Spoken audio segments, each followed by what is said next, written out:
Life cycle costing. Life cycle costing, cradle to grave, whole life costing, इसके बहुत नाम है, सेवरल नेम है, वॉर्म टू वॉर्म कॉस्टिंग।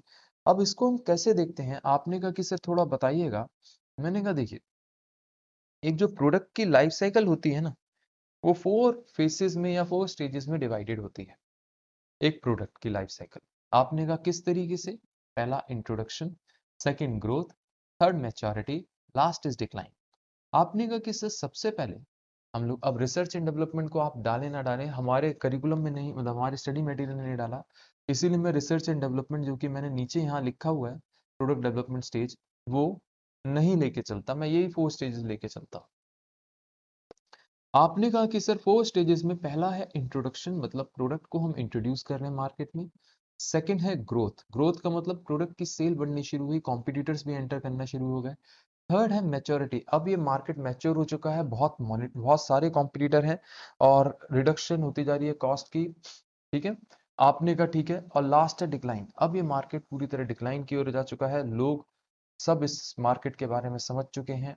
अब नया प्रोडक्ट आ चुका है, बेटर प्रोडक्ट आ चुका है, चीप प्रोडक्ट आ चुका है, तो लोग इस प्रोडक्ट से शिफ्ट होते जा रहे हैं। ठीक है, आपको आपको मैंने कई सारे एग्जाम्पल दिए थे, मैं हल्का सा आपको ये दोनों कर्व याद दिलाता हूँ, जिससे आपको थोड़ा सा याद आए, फिर वापस फर्स्ट वाले कर्व पे आएंगे। मैं हूँ पेज 4-19 पे। याद रखिए, प्रोडक्ट डेवलपमेंट स्टेज में सेल्स तो होती नहीं, या होती है तो बिल्कुल एंड में आनी शुरू होती है, ना के बराबर होती ही नहीं बेसिकली, तो क्योंकि आपने इंट्रोड्यूस नहीं किया। अब आपका अब आपने कहा अब आपने कहा क्या? आपने कहा कि सर फिर आप पहुंचे फिर आप पहुंचे किस पे? इंट्रोडक्शन स्टेज पे। अब देखो, प्रोडक्ट डेवलपमेंट स्टेज में तो सिर्फ कॉस्ट लग रही है, प्रोडक्ट डेवलपमेंट स्टेज में तो सिर्फ कॉस्ट लग रही है, आप खर्चा करते जा रहे हैं, प्रॉफिट कुछ है नहीं, तो लॉस ही लॉस है। फिर इंट्रोडक्शन स्टेज में भी आपका लॉस तो चल ही रहा होता है, लेकिन धीरे धीरे एट द एंड साइड जब हम आ रहे होते हैं इंट्रोडक्शन स्टेज पे, तो हम रिकवर करने लग जाते हैं और प्रॉफिटेबल सिचुएशन में कन्वर्ट हो जाते हैं। फिर इंट्रोडक्शन से जब हम ग्रोथ स्टेज पे आते हैं, तो ऑब्वियसली चाहे कॉम्पिटिटर हो, लेकिन अब प्रोडक्ट सब लोगों को पता है, सब जानते हैं इस प्रोडक्ट के बारे में, इसलिए हम प्रॉफिटेबल सिचुएशन में आ चुके होते हैं अच्छे थे, सेल्स भी हमारी बहुत अच्छी जा रही होती है। फिर आपने कहा कि सर मैच्योरिटी स्टेज पे जब हम आते हैं, तो प्रॉफिट फिर से रिड्यूस होने लग जाता है, क्योंकि हमारे कंपटीशन बढ़ जाते हैं, सेल बढ़ रही होती है लेकिन रिड्यूसिंग परसेंटेज से, सेल्स बढ़ रही है लेकिन किस हिसाब से? रिड्यूसिंग परसेंटेज से। और लास्ट में आपने कहा कि सर डिक्लाइन, डिक्लाइन में क्या होता है? आपने कहा सेल्स भी रिड्यूस हो रही होती है, प्रॉफिट भी लॉस की ओर टर्न करना शुरू कर जाता है और कुछ दिन में ये प्रोडक्ट मर जाता है। फिर मैंने आपको बताया था कि किस तरीके के कस्टमर्स होते हैं, किस तरीके के कस्टमर्स होते हैं। आपने कहा कि सर देखिए, कुछ कस्टमर्स होते हैं जिनको हम बोलते हैं अर्ली अडॉप्टर, कुछ होते हैं अर्ली मेजॉरिटी, कुछ होते हैं लेट मेजॉरिटी, और कुछ होते हैं लैगर्ड्स, कुछ होते हैं लैगर्ड्स। देखिए, मास मार्केट क्या होता है? मास मार्केट तो हमारे को मालूम है, मेजॉरिटी लेट मेजॉर, चाहे अर्ली मेजॉरिटी हो चाहे लेट, और लैगर्ड्स का होता है। अर्ली अडॉप्टर्स कम होते हैं, ये हम जानते हैं, जो कि इनोवेटिव चीज अप्लाई करें, जो नई टेक्नोलॉजी के साथ वर्क अपॉन करें, वो लोग कम होते हैं। ठीक है, तो आपने कहा कि सर अर्ली मेजॉरिटी में भी शुरुआत के और अर्ली अडॉप्टर्स जो होते हैं, वो हमारे लिए बहुत क्रूशियल होते हैं, क्योंकि वो हमें अर्न करके दे रहे होते हैं अच्छा खासा। अर्ली अडॉप्टर्स कौन होते हैं? जो किसी भी टेक्नोलॉजी या किसी भी चेंज को, नए प्रोडक्ट को अडॉप्ट करने को रेडी होते हैं। अब अर्ली मेजॉरिटी क्या होते हैं? उसके ऊपर, उससे थोड़ा लेट, मतलब आप कहेंगे वो अडॉप्ट तो करते हैं लेकिन थोड़ा सा पॉपुलराइज होने के बाद। लेट मेजॉरिटी ऐसे लोग होते हैं जो कि जब सब लोगों को समझ में आ चुका होता है, उसके बाद वो समझना शुरू कर रहे होते हैं। और लास्ट लैगर्ड्स, वो सबसे स्लो होते हैं।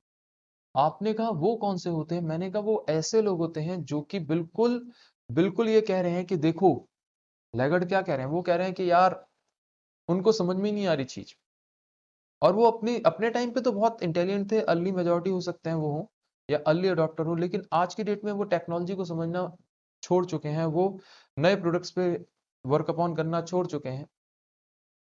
जनरली ऐसे सीनियर सिटीजन्स के साथ देखा जाता है, जनरली बट नॉट कंपल्सरीली। इसके कई रीजंस और भी होते हैं, सिर्फ एज नहीं, कई बार आपके पास रिसोर्सेज अवेलेबल नहीं होते। रिसोर्सेज इन द सेंस, आप गरीब हैं, तो आपके पास रिसोर्सेज नहीं है। अब गरीब की डेफिनेशन ये नहीं होती जो इकोनॉमिकली बैकवर्ड है, मैं उनकी बात नहीं कर रहा। अब देखिए हर पर्सन सब्जेक्टिव टर्म्स में रिलेटिवली गरीब होता है। मैं अगर आपसे कहूं फरारी लेनी है तो आप कहेंगे मैं गरीब हूं, लेकिन आप तो नहीं है, है ना?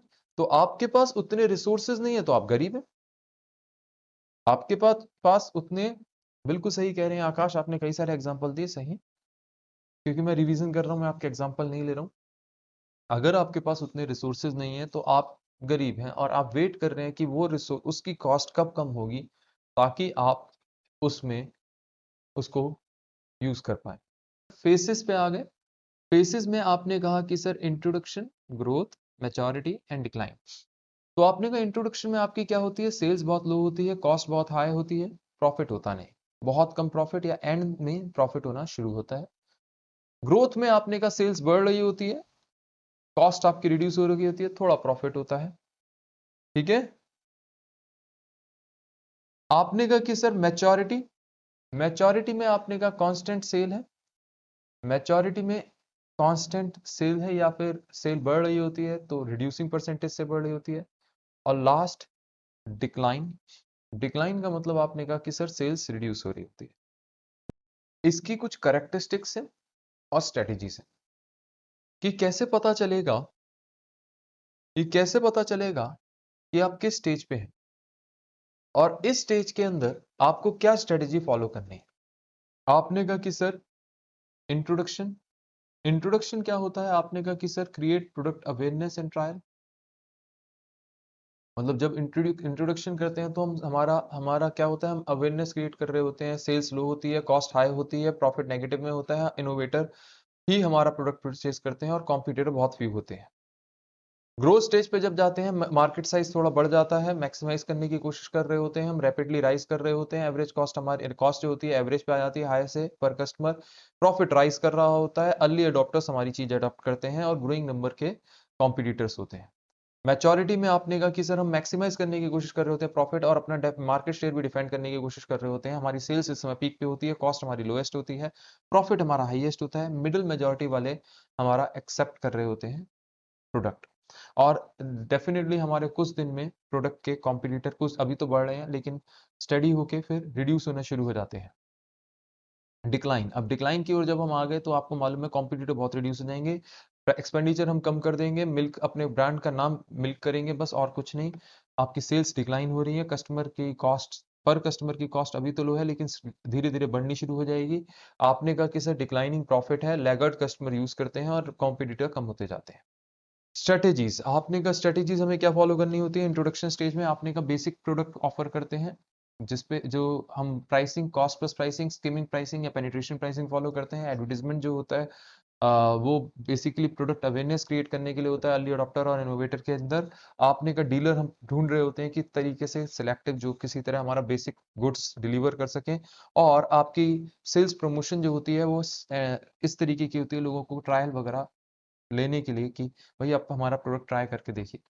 ग्रोथ में जब आप आते हैं तो आप कहते हैं कि सर ग्रोथ के अंदर आप ऑफर कर रहे होते हैं प्रोडक्ट की एक्सटेंशन, मतलब पहले तो आपने नॉर्मल प्रोडक्ट बेसिक लेवल के फीचर्स के साथ दिया था, अब आप प्रोडक्ट के अंदर और फीचर्स दे रहे हैं, वारंटी वगैरह दे रहे हैं।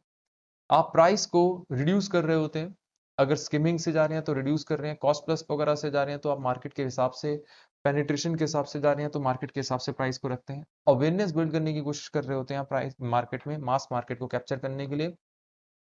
आप इंटेंसिव डिस्ट्रीब्यूशन, आप क्या कर रहे होते हैं, आप डिस्ट्रीब्यूशन लेवल को बढ़ा रहे होते हैं क्योंकि अब लोग आपके प्रोडक्ट को जान चुके हैं तो आप अपनी डिस्ट्रीब्यूशन बढ़ा रहे हैं।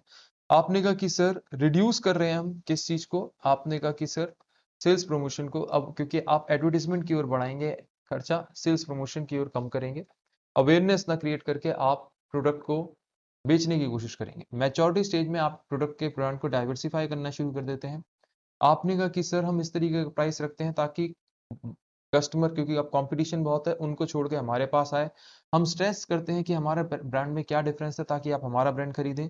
हम बहुत ही हाई लेवल पे डिस्ट्रीब्यूशन चल रहा होता है, हम चाहते हैं किसी भी तरीके से हमारा प्रोडक्ट बिके। और ब्रांड स्विचिंग पे हमारा फोकस होता है, जो प्रमोशन होते हैं हमारे वो किस पे फोकस होते हैं कि उसका प्रोडक्ट ना लेके मेरा प्रोडक्ट लीजिए। डिक्लाइन फेज पे जब होते हैं तो आपको मालूम है वीक आइटम्स जो हैं उसको हम फेस आउट करने लग जाते हैं, नए प्रोडक्ट्स इंट्रोड्यूस करने लग जाते हैं, प्राइस को कट करना शुरू कर देते हैं। आपने कहा कि सर उन्हीं लोगों को देते हैं जो हार्डकोर लॉयल हैं, उनके लिए हम अपना प्रोडक्ट अभी बंद नहीं करते। अच्छा, आप क्या करते हैं, अनप्रॉफिटेबल आउटलेट्स वगैरह को, डिस्ट्रीब्यूशन सेंटर्स को बंद कर देते हैं और आप सेल्स प्रमोशन को रिड्यूस कर देते हैं, क्योंकि आप कहते हैं नए प्रोडक्ट जो हम लॉन्च कर रहे हैं उन पे सेल्स प्रमोशन लगाएंगे, यहाँ पे नहीं।